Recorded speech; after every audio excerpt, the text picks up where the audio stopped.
एक एक इतिहास के पीछे विभिन्न कथाओं का अलग अलग प्रभाव होता है।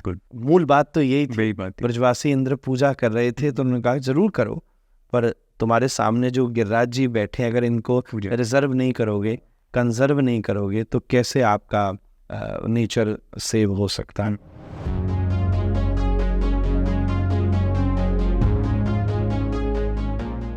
आपने मुझे बताया था कि गोवर्धन पर्वत में पहले कृष्ण भगवान ने उठाया था, पहले हनुमान जी ने उठाया था। हाँ, सही बात तो है कि रामलीला की कई चीजें कृष्ण लीला में पूरी हुई हैं। तो जो गोवर्धन पर्वत हैं, उनको जब राम जी ने ये घोषणा करी कि सब पर्वतों को लाओ, पुल का निर्माण शुरू करो, तो सब अलग अलग वानर पुल का पत्थर ला रहे थे।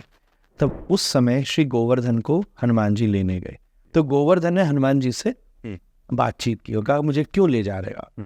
तो बोले तेरे को अवसर मिल रहा है भगवान श्री राम की सेवा करने का, और राम जी आपके ऊपर चरण धरेंगे। गोवर्धन खूब भक्त थे, ये भी एक इतिहास आता है। तो बोले ठीक है ले चलो। तो हनुमान जी गिरिराज जी को उठाकर लाने लगे। तब बीच में पुल का निर्माण पूरा हो गया। तो राम जी ने घोषणा करी कि मेरी आज्ञा है, जो जहाँ है वहीं पर उसको छोड़कर तुरंत मेरे पास उपस्थित हो। अब राम की आज्ञा कैसे काटी जाए। तो हनुमान जी उस समय व्रज क्षेत्र के ऊपर से जा रहे थे, तो उसी समय हनुमान जी ने व्रज में रख दिया गोवर्धन को और चले। तो गोवर्धन बोले तो आपने अपनी कमिटमेंट को तोड़ दिया बीच में। आप बोले मुझे राम के दर्शन होंगे, उनके चरण मिलेंगे, तो बीच में छोड़ के जा रहे। तो बोले आप मुझे थोड़ा समय दो, आप गोवर्धन हो, राम जी भी दयालु हैं, मैं उनसे प्रार्थना करूंगा, वो कुछ ना कुछ इसका हल निकालेंगे, मैं आपको तुरंत आके बताऊंगा। तब हनुमान जी पहुंचे राम जी के पास और कहा हे रघुवर, ऐसी एक बात है, वो परम आपके भक्त हैं गिरिराज जी, वो आपकी चरण रज चाहते हैं, तो या तो मैं उन्हें ले आऊं या आप चलें।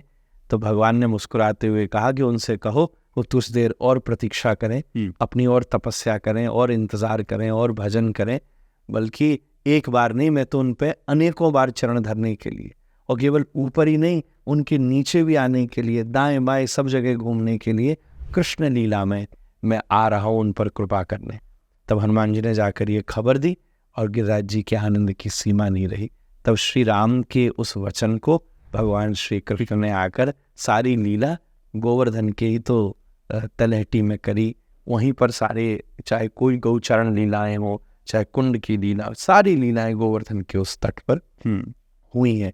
आज भी गिरिराज जी वहाँ विराज कर सारे ब्रजवासियों को कृष्ण का वो अत्यधिक अनुभव प्रदान कर रहे हैं।